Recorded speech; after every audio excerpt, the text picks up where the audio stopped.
Why did everything feel so magical in the beginning? Why do couples start fighting after a few months? Is conflict a sign that love is ending? Then this episode is for you. Many people believe that relationships should always feel effortless. But psychology tells us something important, something different. Healthy relationships aren't about staying in the happy go lucky honeymoon phase forever. They are about growing through different stages together. Today, let's explore the journey of love and understand why every relationship changes over time. Before we move further, subscribe to this channel and I'm your host, Dr. Anchal Makhija, relationship counselor expert and emotional intelligence. Let's explore the journey of love and understand why every relationship changes over time. So, the stage one comes, which is attraction, the spark.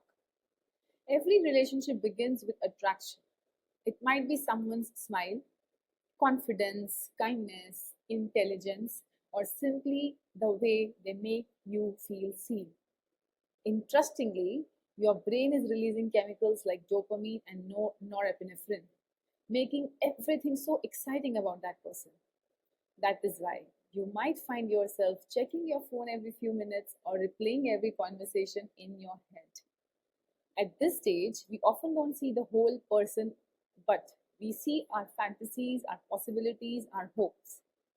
And that is completely okay, that is completely normal. But remember, attraction is where relationships begin, not where they're built.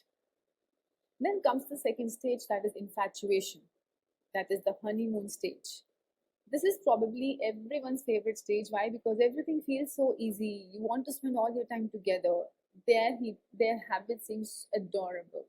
You overlook the differences, the red flags, because your brain is always finding a rewarding connection. But here is the truth. Infatuation is intense, which says, I can't stop thinking about you.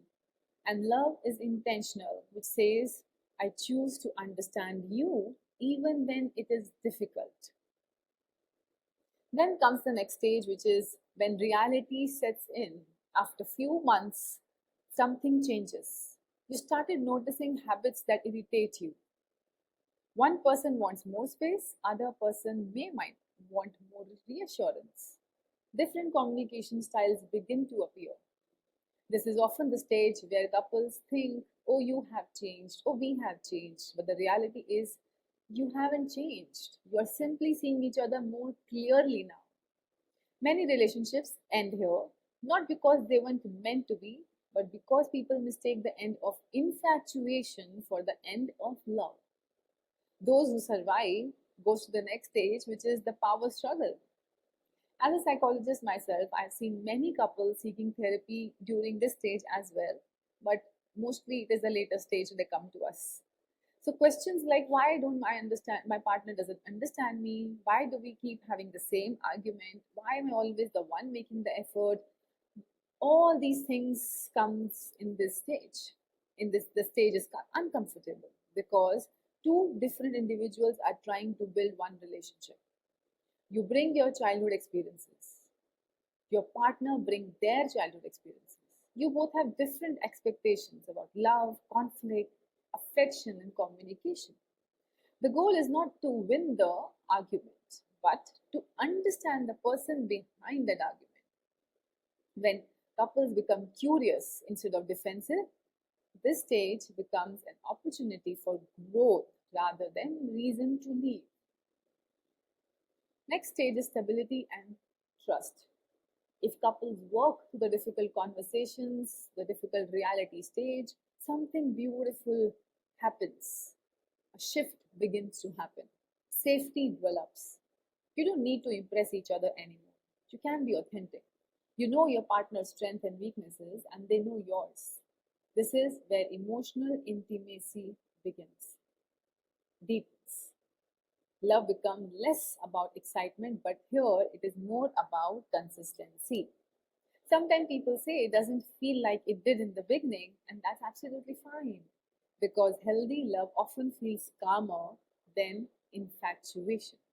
Calm doesn't mean boring, it actually means secure. Next stage is mature love and commitment. The final stage is not about perfection, it is about partnership. Remember, I told you you're growing together. It's choosing each other, not just on easy days, but on the difficult ones too. You stop asking, what can I get from this relationship? And you begin asking, how can we grow together? This stage includes respect, friendship, shared values, repair after conflict, and the willingness to keep learning about each other.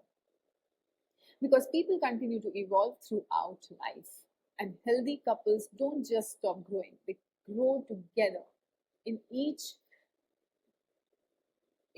struggle, in each opportunity, in each area of their life. So before we end here, I would like you to do simple reflection activity, which is take a piece of paper and write when you first met the person, your happiest memories together, your first major disagreement, your biggest lessons, and where do you think your relationships today? Don't worry, if you are not in relationship, you can still reflect the aspects with when you were in relationship. And don't forget to find out which stage you are in currently. Are you expecting your relationship to stay in a happy-go-lucky honeymoon phase forever? And then what is that one thing that you can do this week to strengthen your relationship instead of something simply expecting to be different? Here is something I would love for you to remember today, that every healthy relationship changes. The goal isn't to avoid the change. The goal is to learn how to grow through it, navigate through it, sail through it.